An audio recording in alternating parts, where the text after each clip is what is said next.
Alhamdulillah. Alhamdulillahirabbil alamin wassalatu wassalamu ala asyrafil anbiya'i wal mursalin wa ala alihi wa barik wa sallim ajmain. Amma ba'd. Teman-teman, saudara-saudariku, kaum muslimin dan muslimah yang beriman dimanapun berada, kembali di edisi kesempatan pada pagi hari ini menjelang siang, saya menyapa dan mendoakan mudah-mudahan kita semua masih dalam limpahan dan berlimpahan kenikmatan dari Allah Subhanahu wa taala, baik nikmat jasmani dan rohani dan juga kesempurnaan Islam, iman dan ihsan tentunya. Dan mudah-mudahan kita juga masih dalam lindungan Allah Subhanahu wa taala, naungan Allah Subhanahu wa taala daripada mara bahaya, daripada bala bencana yang bisa datang secara tiba-tiba baik dari langit dan dari muka bumi.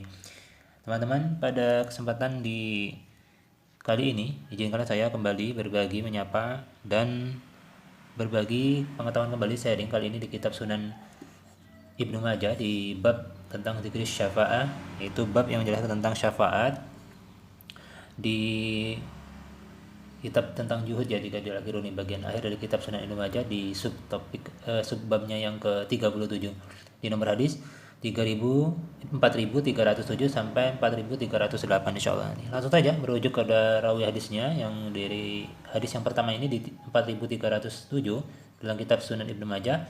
Perawi hadisnya ini terhubung kepada sahabat mulia Abi Hurairah radhiyallahu anhu. Qala, dia berkata, qala Rasulullah sallallahu alaihi wasallam bersabda, likulli nabiyyin da'watun mustajabatun fa'ajjala kullu nabiyyin da'watuhu wa inni taba'tu da'wati syafa'atan la ummati li ummati fahiya na'ilatun min mata minhum la yusyriku billahi syai'an. Hadisnya sahih ya, diriwayatkan juga oleh Imam Al-Bukhari dan Imam Muslim dalam kitab sahihnya masing-masing seperti itu. Yaitu artinya dari yang pertama ini, likulli nabiyyin da'watun mustajabatun. Jadi setiap nabi itu memiliki doa yang mustajab atau dikabulkan. Seperti itu. Fata'ajjala kullu nabiyyin da'watuhu. Tetapi mereka para nabi itu telah menyegerakan doa mustajabnya. Wa inni, sedangkan aku, kata Rasulullah sallallahu alaihi wasallam, wa inni tabatu da'wati syafa'atan. Jadi sedangkan Rasulullah, ia menyimpan ya, aku simpan doaku sebagai syafaat untuk umatku kelak. Ya, li ummati, untuk kita nanti di hari kiamat seperti itu. Fahyana ilatun maka hal itu akan didapatkan oleh siapa saja di antara mereka. Min mata minhum, seperti itu, yang mati dalam kondisi atau dalam keadaan yang tidak menyekutukan Allah ya, yang mati min mata minhum, yang mereka itu meninggal atau mati dalam kondisi la yusyriku billahi syai'a, tidak menyekutukan Allah dengan apapun. Jadi semua orang yang sudah mengucapkan syahadat mati dalam kondisi Islam, meskipun ya membawa kesalahan yang mungkin belum sempat ditobati dan sempat disiksa di neraka dahulu sebelum masuk dalam surga, dibersihkan dosa-dosanya, tetap akan mendapatkan syafaat Rasulullah SAW yang hak seperti itu. Syafaat Nabi ini telah dibenarkan oleh Allah Subhanahu wa taala. Dan nanti di bagian hadis setelah ini insyaallah akan kami sambung menyambungkan sampai pada beberapa video ke depan tentang syafaat Rasulullah SAW sebagai keutamaan. Dan sembari mengenang ya bahwasanya Maulid Nabi bukan hanya pada hari kelahirannya saja, bukan pada bulan Rabiul Awal, tetapi Maulid Nabi ataupun yang sejenisnya itu harus mewarnai kehidupan kita sepanjang hayat kita, sepanjang bulan, sepanjang tahun, agar kita memang hidup dalam koridor pemahaman sunnah yang baik seperti itu. Jadi Ahlussunnah wal Jamaah yang baik ya seperti itu ya, senantiasa mengingat dan mempraktekkan dalam kehidupan sehari-hari sekuat dan semampunya apa yang telah Rasulullah contohkan.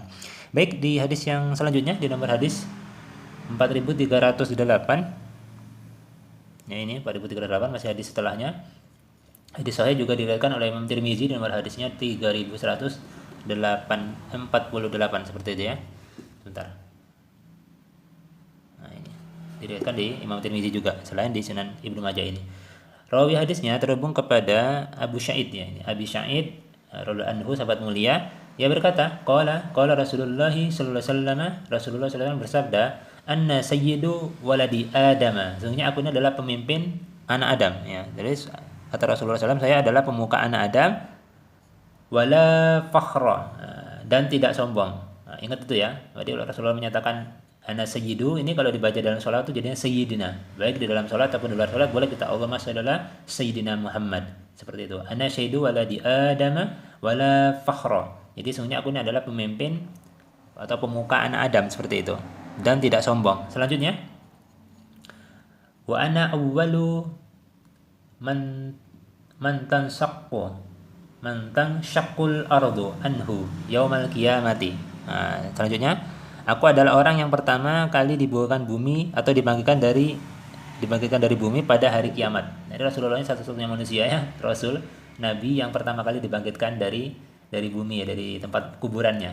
Nah, itu diceritakan dalam hadis ketika Rasulullah dibangun oleh malaikat Jibril, Mikael dan satu lagi ya malaikat Israfil jika tidak keliru ya. Jadi 3 atau 4 malaikat yang mendatangi Rasulullah membangunkannya. Ketika Rasulullah bangun bingung. Setelah bangun nengok kanan kiri kok sudah nggak ada bangunan lagi. Sudah datar, ini hari apa nih Jibril, ditanya kepada Jibril. Ini sudah hari kebangkitan, hari kiamat gitu. Jadi yang ditanyakan pertama kali apa? Kemana umatku? Kemana umatku? Atau bagaimana nasib umatku gitu. Kalau sudah hari kiamat Rasulullah sudah tahu nih gitu. Sangat dahsyat ini nanti pasti ya, ini kejadiannya seperti itu. Selanjutnya, jadi Rasulullah adalah orang yang pertama kali dibangkitkan dari bumi tanpa sombong ya, wala fakhra, seperti itu. Dibangkitkan pertama kali dari muka bumi ketika hari kiamat telah tiba tanpa kesombongan. Wa ana awwalu syafi'in, seperti itu. Aku adalah orang yang pertama kali memberi syafaat dan dimintai syafaat. Seperti itu ya. Wa ana awwalu syafi'in wa awwalu musyaffa'in. Aku adalah orang yang pertama, kata Rasulullah SAW, yang pertama kali memberikan syafaat dan dimintai syafaat. Wala fakhra, tanpa kesombongan atau tanpa sombong. Selanjutnya, waliwa'ul hamdi biyadi yaumal qiyamati wala fakhra, seperti itu. Bendera pujian ada di tanganku, ya maksudnya segala pujian itu yang sempurna, bendera pujian itu ada pada Rasulullah SAW dan tidak ada pada Rasul yang lain. Jadi semua Rasul itu mulia, tapi Rasulullah memegang puncaknya, bendera pujian ya ada di tanganku, atau Rasulullah SAW, bendera pujian ada di tanganku pada hari kiamat nanti dan tidak sombong. Jadi Rasulullah itu menyebutkan sebagai dirinya itu atas bimbingan Rasulullah SAW, bahwasanya dirinya adalah pemuka atau pemimpin daripada anak Adam, seperti itu. Dan yang pertama kali bangkitkan dari bumi nanti saat kiamat, beliau juga tanpa kesombongan, dan beliau adalah yang pertama memberikan syafaat dan dimintai syafaat juga pertama kali tanpa kesombongan. Dan yang terakhir, beliau memegang bendera kemuliaan, bendera pujian tadi di tangan beliau, kata Rasulullah SAW, nanti di tanganku pada hari kiamat dan tidak sombong, seperti itu. Inilah teman-teman 2 hadis dalam satu video ini kami satukan, yang karena hadisnya pendek mudah-mudahan bisa diambil manfaatnya. Kalau kita masih merasa, pesan saya yang bagian terakhir, sebagai umat Rasulullah SAW sampai hari ini, sampai berkehidupan di saat ini, sejauh mana kita paham dengan hadis-hadis Nabi SAW. Bangun tidur ada bimbingannya, semuanya ada. Mau masuk kamar mandi ada bimbingannya, mau bersafar pun ada doanya. Masuk rumah berbeda, keluar rumah pun doanya berbeda. Masuk masjid juga berbeda, masuk pasar pun ada doanya.